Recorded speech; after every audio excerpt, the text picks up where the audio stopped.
Welcome to Happy Talks with Dr. Alice and Donovan.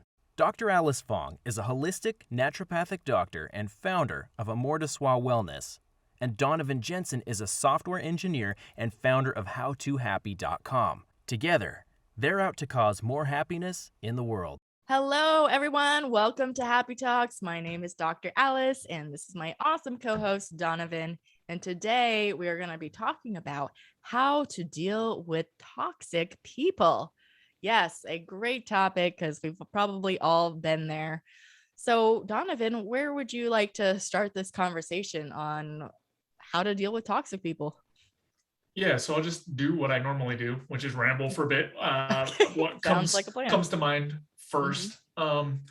So when I think about how to deal with toxic people, there is, again, and I've talked about this a bunch of times, but different situations or the type of relationship matters a lot, right? It's going to be different if it's a one-off, like, oh, this person is just going berserk at the restaurant I'm at and I don't know them, as opposed to my parent, my sibling, my partner, whoever else is really exhibiting a bunch of behaviors that are actually impacting me negatively. So I think the first place that I want to start is maybe some of the identification pieces, right? Right. Because one of the things that I've seen, both in myself and other people, is sort of this leniency given to certain types of behavior, and not really chalking it up to toxic when it actually could be defined as that way. So I'd be interested in sort of your take on that angle, and what you've seen. Yeah, I would say, starting out, I do kind of want to do a distinction between a toxic person and toxic behavior. I think it's really important to tease out, because just because someone may have not learned emotional development skills and does things poorly and maybe doesn't validate your feelings, which isn't a great thing to do, obviously, but I think people can develop emotionally and become less toxic with their behavior, and it doesn't mean that they're a bad person. But it's kind of, for me, like, my first thought is, when I think of toxic people, and I'm kind of just rambling my first thoughts too. I think of, because I've had like a relationship. I just go back to my own experience, and that, like, my very first relationship, the first person that I fell in love with actually ended up being a liar and a cheat. And I honestly think he possibly could have been a sociopath, where he just didn't have any remorse for his terrible behaviors, that I just was young and naive and in love and stupid. And so I just kind of allowed myself to ignore all the red flags, but learn from that valuable experience of, and not dating anyone to that degree anymore. But, fast forward later, years later, maybe even a decade later, no, less than a decade later, I was dating someone that I didn't honestly think was a bad person, but just like the way we interacted, just in how we would like get together and break up and get together and break up, it was just like a very toxic relationship. But I still think he's a good person. But just like how we would behave with each other, and it didn't bring out like the best in me either. So, I realized maybe there's things that I do. I'm not 100% a perfect angel by any means, but I get that, like, maybe certain types of behaviors or personalities don't mesh well with me, and that doesn't bring out the best in me. And so clearly that was not going to be a healthy relationship for me to be in. So that's where I like to start. I don't know if I really answered your question. Yeah. That's okay. I feel like there are some really important things that we can dig into and kind of pick apart from that, because I do think it's important, like you said, to look at the distinction between whether it's toxic behavior or a toxic person or a toxic relationship, because all of those pieces impact sort of the path forward, right? Right. So I think maybe the first place that we can start digging around is basically this idea of, like, if you run into someone with toxic behaviors or a toxic relationship, the willingness of the parties involved to actually work on whatever it is that's not going correctly, that's the ideal situation, or at least the first thing that comes to my mind that you would try to want to tackle, right? If Right.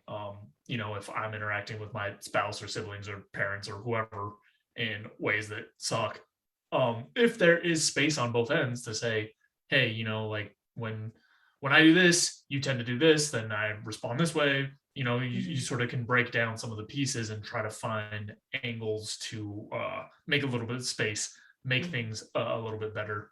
And then there is this completely different category of toxic people, like you were saying, who just have no interest or regard or desire to change in any way whatsoever.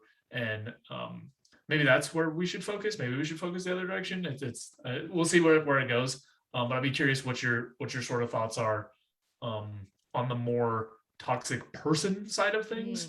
What are some of the red flags? Because you kind of mentioned that a little bit, and that you've seen, and sort of what did you do to extract yourself from the situation? Because it seems like these embedded relationships with toxic people are going to be very tricky to unravel. Right. Yeah. No, that was so long ago. I was like 19 when I first met him, so a very long time ago. I think like the red flags that I ignored were just,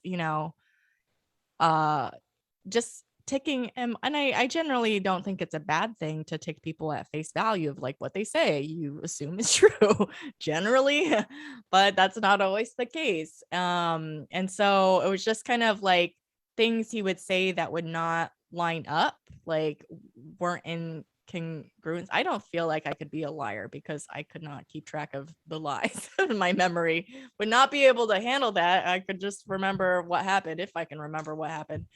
But yeah, just, noticing if there's a lot of incongruencies in actions and behaviors, or in what they say and speak. I'd say, if they seem really secretive, although I want to give a caveat that, maybe they could develop themselves to be more open and vulnerable. I would say they're wanting to, and this wasn't my first relationship, but just other toxic like red flags, I'd say like, hey, keep an eye out. This isn't necessarily my experience, but I'd say if they're trying to like keep you away from people that you care about, that's a red flag. I haven't had that experience before, but I'd say that's definitely a red flag. If they consistently invalidate your feelings and make you think you're crazy, that's called gaslighting. And that's just, I think to some degree, I admit that there have been moments where I have been like a little a little like less than healthy behavior, but when they're kind of just like making you question, like if they are cheating on you and they're saying, oh, you're crazy, but you just really have like this gut feeling that might be happening, it's like, okay, you can't really verify yes or no, but you also give yourself some grace to, be okay that you have some fears. And I think as far as like dealing with some of these like toxic people that are constantly putting you in a place of feeling disempowered, feeling less than, like you're not good enough, feeling like you can never do anything right, feeling like you can never just like be like fully respected and loved. I think those are definitely red flags. It's like, why are you with that person? But for me, realizing that as someone who had to do a lot of development, I didn't realize at the time that I had a lot of like self-worth and self-love issues to work on myself, because for me to put up with all the things that I put up with at this day and age, I would not put up with that kind of shit, honestly. But like back then, it's just like, well, I'm in love, so I can put up with these ridiculous red flags that would just keep me pulling. And I didn't have enough love for myself to be able to walk away. And that took a lot of building my self-confidence and my self-worth to be able to do that. So I think that had been years in development of being able to be able to walk away when someone's not good for you. They, it's like, yeah, there's passion and excitement, but then there's like this drop in depression and just like you feel terrible all the time I think relationships are going to have like roller coasters, but when it's like extremes, that's something to be wary of and cautious of. Especially when it just is leaving you feeling bad about yourself all the time. So that's where I'd like to start. Yeah. Yeah, I think there's some important points that you raised. Um, you mentioned several different attributes, and I think Mhm. if it's just one thing in certain one-off situations, that's fine. But when you start seeing patterns or you start seeing clusters of, oh, Mhm. well, their stories don't really add up, and they seem to invalidate everything I say, and this other thing is going on, Mhm. it that's when you need to start to like really pay attention to things. Another thing I thought of while you were talking is sort of listening to the people around you, right? Because I know Mhm. that some of the relationships that I've had, both friends and romantic partners and whatever else, um, other people would say like, "Hey, the way that this person is treating you is not good," or Mhm. like, "Hey, this story doesn't make sense to me." Mhm. And I think it's important to sort of listen to those signals. I mean, I'm Mhm. sure we've all heard the stereotype of like the the new lover that somebody gets and then they just don't listen to anyone, even though everyone's like, "What Mhm. are you doing? This person is horrible." Right. Um, but trying to tune into those things a little bit more.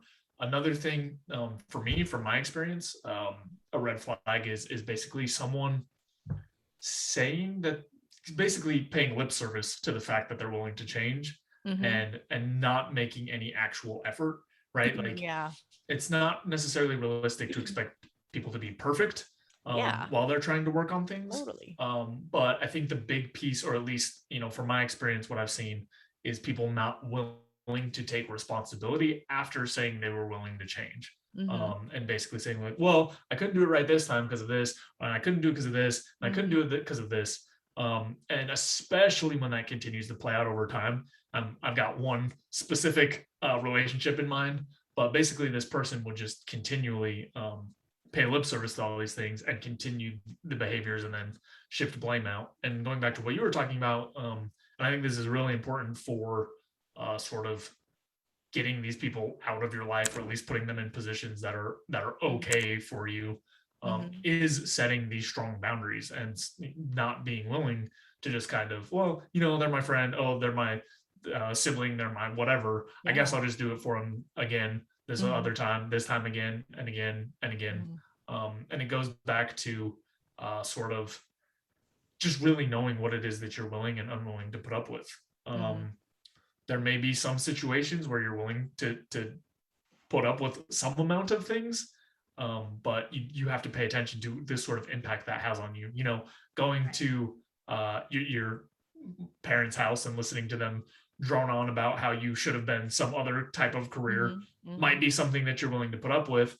But if it's something that's actually making you feel bad all the time and Mhm. lowering your self-esteem and making you think like, oh, I chose the wrong path and my parents aren't proud of me and all this other stuff, Mhm. then it's important to sort of shore up some of those boundaries, Mhm. and be willing to start making those motions. Yeah. Um, I did I'd be want to curious. add, Oh, go ahead. Yeah. yeah, I did want to like when you gave that example, it just made me think of like it is one thing if your parents are just kind of like criticizing and bashing you all the time. And it's just like, yeah, you want to remove yourself from that situation. But I think it's also, and it depends, every person's situation might be unique.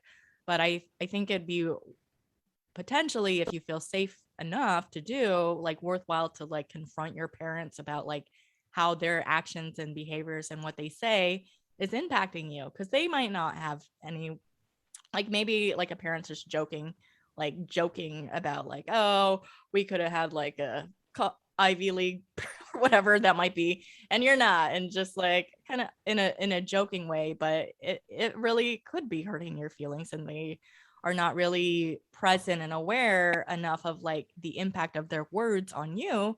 So having them become aware of it, and if you keep telling them like, hey, I'm not cool with this, and if you continue to do this behavior that I don't like, I don't know if we can have a relationship anymore, which is unfortunate because I would like to have a loving, connected relationship with you. And if they still can't respect that boundary that you put in place and verbalize, then I think it would be, fair for you to like honor what you said, your word. You set that boundary of like, I said, I gave you some warnings, like I this doesn't work for me for you to continue to like berate me or criticize, and it doesn't help my self-esteem and moving forward with what I want in my life. And so if they're consistently not respecting that boundary, then I think that's another red flag to keep in mind, and find someone that's willing to respect and honor you for what you need at that time. Yeah. So Yeah, and I think that goes back to sort of this distinction we're talking about with toxic behaviors or toxic people, because a lot of time there are behaviors that are toxic or just impacting people negatively that the originator has no idea that it is actually having that impact. right. I'll give one example. Like in my family, my parents would give my brother a hard time whenever he came over because he didn't come over very much. And so when he'd come over, they'd be like, "Oh wow, like you finally made it over here," some sort of sarcastic like remarks. And the intent was to be lighthearted, right? To just be like, "Oh, haha, you're finally here." But the way it was coming across was really negative, and it made it so that he wanted to go over and visit them even less, because every time he went, it'd be like, "Oh, haha, here's this joke. You finally showed up. Like, I'm here. Can you not spend, some of the time actually respecting that I am here, or appreciating, or connecting, or whatever else?" And there's tons and tons of situations like that just continue indefinitely unless you do start to push back on some of the boundaries, right? Again, like if it's a toxic behavior, people may not know that it's having that impact on you unless you're willing to say, "Hey, this is really not working for me. Like when I come over, I want you to just hang out with me and not do this, running joke, because it's not funny and it doesn't make me feel good. It makes me not want to come over anymore." Yeah. But yeah, I think it's just so important because like a lot of people don't recognize, and a lot of people aren't comfortable sort of having that level of confrontation or whatnot. But if the foundation of the relationship is strong, it should be not too terrible of a conversation. Right. And if you go in with the intention of setting your boundary and they make fun of you more, or they make you feel worse, then that's like, then clearly maybe that is a toxic person in your life that you don't want in your life, and setting that boundary. I did want to like circle back to something you said earlier that I thought was important, was like that lip service where like people are just, constantly saying, and I kind of want to just like expand upon that a little more, in that I think like another red flag that I want people to consider is like, when they're really being like, they're really super mean and nasty. They get really terrible. They're criticizing you. They're calling you names. They're yelling and screaming at you. That is not great. But then all of a sudden they flip the switch, and then they're like, "Oh, whoa, I was just like, you made me feel like that. So, you brought out the worst in me, and I'm sorry, and I love you, and I will never do it again," kind of like a thing, kind of. And then it's just like that constant back and forth of like that vicious, mean behavior with a like loving, like love bombing is the word that I said. They're love bombing on you. They're speaking your praises, singing your songs that you would want to hear, making you feel good to be like, well, there's so much love, I don't want to walk away because, we're in love, kind of a thing. And so I think that's an important thing to, like, if it's that kind of push and pull, instead of, him or her not willing to work on themselves to get to the root cause of what's causing their outbursts. Maybe they probably have their own trauma that they haven't dealt with, that they need to deal with, because that keeps showing up in your relationship.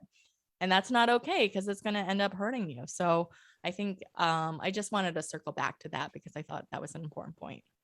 Yeah, and going on to sort of that same piece, I think the frequency and intensity are both really critical factors to look at, because we all lose our temper every once in a while. We may act that out I've in different done it ways too. I'm guilty. Yeah. I've cursed and yelled. I've been there. So it just goes back to like, if it's happening very frequently, if there's these big shifts in intensity, if the person is not taking responsibility and not willing, because you even said it in the wording that you use, like, oh, you made me feel this way, so then I act this other way.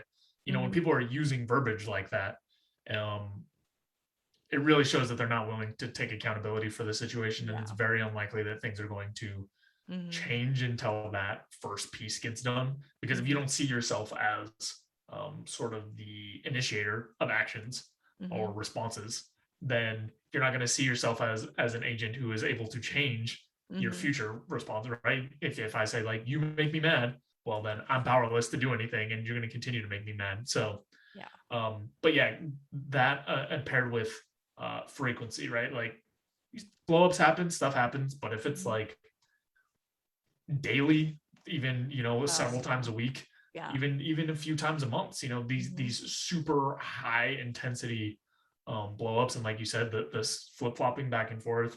Also the we've highlighted romantic relationships. I've definitely seen this in just normal friendships, right? Friends showing up like, oh, we're best friends, like, let's go do this stuff together, then huge blow up, then just back and forth.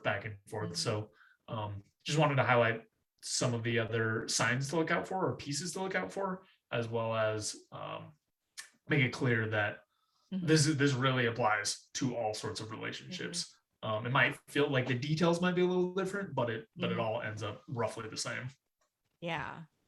Yeah, you make a really good point in that, we all experience, getting triggered, and, maybe we're not always so nice and when we're in the heat of the moment, but I think it is important for people to, like, distinguish and recognize within, develop the awareness within themselves of, like, when I feel like I'm triggered, I know I have done enough self-awareness work to know that I'm triggered, and so I might not be the nicest person ever. But I know, like, okay, give me a moment to calm down. I know we can have a more productive conversation, but I'm not going to be like, oh, love me, I'm so sorry, I was a jerk. I'll never do it again, kind of a thing. It's like, okay, let's try to understand why I had that reaction. What was going on internally for me to have that. And the other thing that I know, because, my partner has reacted at me too. Like, I reacted at him.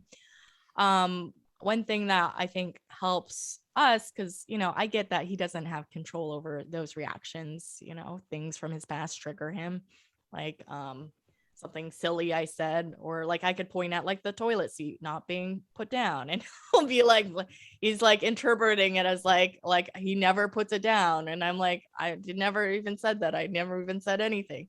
And so he's like reacting over there as like a silly example. But for like more serious things, I usually, when we're in a more serious type of argument or conflict, I usually, and he does feel bad that he reacted in maybe not so nice of a way.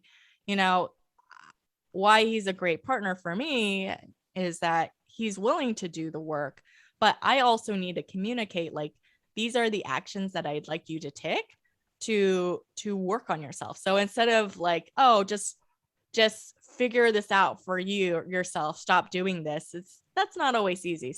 I generally, like, okay, I'm like, you can go to therapy to clearly got to work on some inner child healing kind of a thing. Or, you could do workshops, or you can read this book. Sometimes I've given him like a book to read as like his homework. If you want to make it up for me, just saying sorry is not sufficient. That doesn't, like, I don't know if you're going to ever do this again. I'd like to reduce the possibility. It might happen again because, we're human. But for you to grow, I need you to take more actions than just saying sorry. So I give him like clear actions that he can take that's achievable, and it does enhance our relationship, and that's how we both keep growing and evolving. So yeah, I'll add that. Yeah, and that's the ideal case, right, where we actually have the space for us to work with the other individual to sort of figure things out and find a path forward. And that's an important point too, is I have seen from time to time people saying like, oh, you do this behavior and it makes me feel bad, and don't provide an alternative. In the ideal case, the other person goes and figures out what it is that they can do to sort of change things. But in the more realistic case, or at least harnessing as much of your power as you have to sort of make this change, having some ideas or helping them kind of brainstorm the types of actions that they can take that would be better is going to be far more useful. Yeah.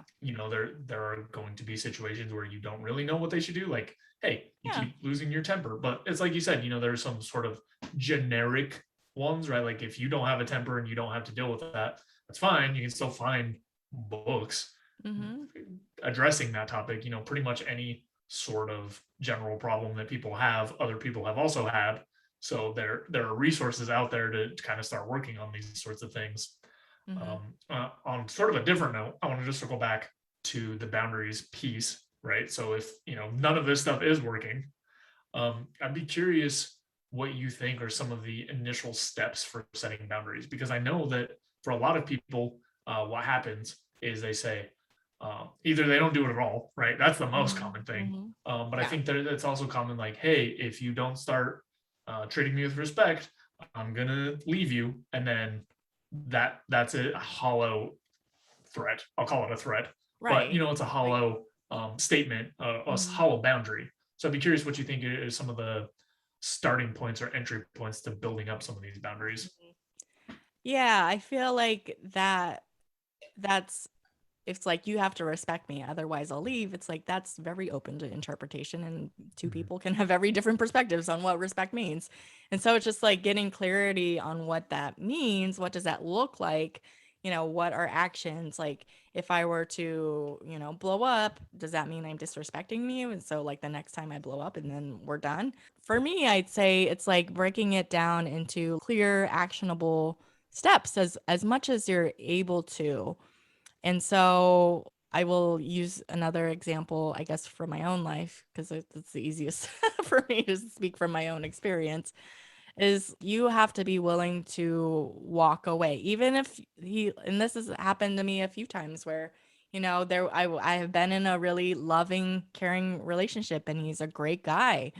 But, my last significant long-term relationship before my current one was almost 3.5 years. And he was a great guy, good guy, respectful, nice, kind.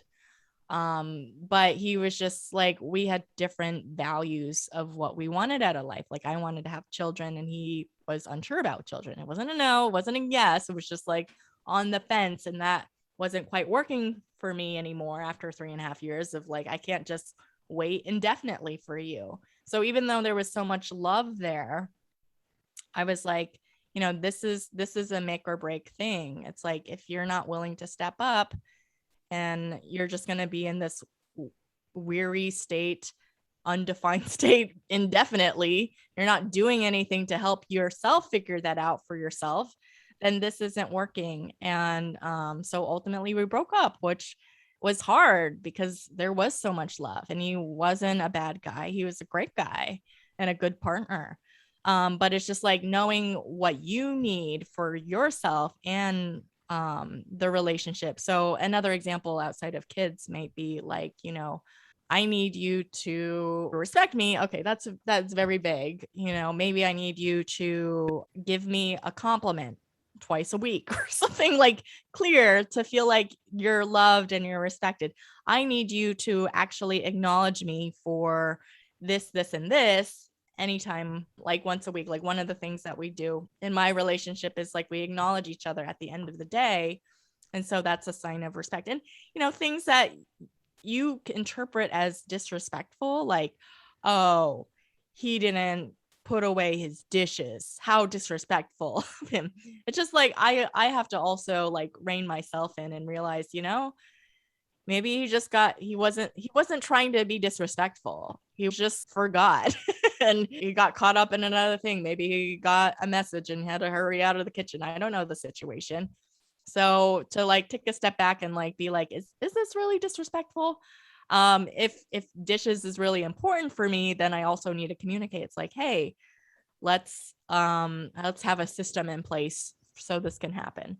So those are some examples. I am sure you might be able to elaborate a little bit more on it, but I think it's just like creating as many actionable steps as possible would be a really great place to start, and to really honor your word. It's like I think it's a matter of both parties honoring their word. Like, you say this thing and you do it, like, and if you don't do it, like you say, I want to have a baby or a house or whatever it is that you want, or a dog, whatever that might be. And you're like, if you're not willing to like join me on this, is this a make or break thing of the relationship? And you got to decide what that is for yourself, and honor your word of like actually walking away instead of like staying around and resenting that person indefinitely. It's not healthy for you either. But yeah, I feel like I'm getting a little off track from if that's toxic or not, and just more into general relationship advice. So yeah, that's where I'd start. Well, yeah, I do want to hone back in on something that you said that I think is really important, which is if you're trying to set boundaries, to just be as specific as possible. Because like you said, if it's like, hey, you need to respect me. Well, what the hell does that actually mean? Yeah. What does that mean? What does that mean? So I'm going to go back to that example with my brother, coming over and like a potential solution or boundary could be like, okay, when I come over, what I would like is for you to, acknowledge that I'm here, appreciate it, whatever else. If you start teasing me about it, I will give you one reminder that like, hey, I really don't like this. I don't want you to do it. And then if you continue to do it, I'm leaving. I'm going home. And, a setup like that gives you just very clear steps, as well as kind of what you were talking about before, baking in a little bit of like, okay, there's this pattern, there's this behavior, or like, I don't know 100% what's going on in their life or whatever else, right? A little bit of a cushion to say like, yeah, I'm going to take some responsibility too. I'm going to remind you that I don't like this. And for sure, if you keep doing it after that, I'm just going to leave. By kind of breaking out each of those steps, I think it makes your boundary much easier to maintain, as opposed to my original example, which is like, if you don't respect me, I'm going to leave. Because like you said, like, okay, at what point does that trigger? At what point does that actually happen? Is, what does it take for me to say, okay, I'm just going to leave? Because then the other person doesn't have a clear idea either. So I just really wanted to highlight how useful I think that is in terms of setting boundaries, just knowing exactly what it takes, as opposed to this, like, you make me feel bad and I don't want to feel bad. It's hard for the other side to really make adjustments, assuming again that it's toxic behavior and not a toxic person. Right. Yeah. Yeah. We kind of trickled into the behaviors again. And that, like, yeah, I don't think those people are being toxic people, but just like their behavior is toxic in a way and unhealthy. And yeah, that reminded me of like actually just an incident that happened in my relationship recently when we got in a fight. But he's not a toxic person. But yeah, sometimes he gets triggered and he gets caught up in his own fears and worries, and then it like manifests in not so great ways that I like, because it can be hurtful sometimes. But I had him actually create out like, what is your action plan? Like, I gave him like some of my recommendations, and he can choose to pick and choose what he wants. But I was like, let's have you write this down in your notes in your phone, so when this happens, you don't do the thing that you always do. You can look at your phone and be like, oh, step 1, 2, 3. These are the things that I wanted to do when this happens next. And maybe it'll work, maybe it won't, but you can modify that plan. But at least there's like a plan that I know, like that him honoring that plan that we set out together will make me feel, because I know that he's a human being like me, and we both get triggered from time to time and are not so nice. But we create a plan, and it's a constantly evolving plan that we've grown as a couple significantly, because we worked on various tools for ourselves, so our toolbox keeps kind of changing and evolving. Yeah, no, I imagine that's pretty much the case universally, right? There has to be some back and forth of like, hey, what about this? Like, no, I'm not willing to do that. Okay, well, maybe we could solve the problem with this thing. And then you try it and you see how it goes. And like, oh, well, you know what? We're still circling into this pattern and we're still having this problem. Let's try this other angle. It's not always a one and done, like, here's the solution. You do this. Okay, I'll do it. Like it's much more collaborative and experimental process to figure it out. Yeah. All right. Well, I think we covered this topic pretty well. Do you have anything else you'd like to add or share? Nope. All right.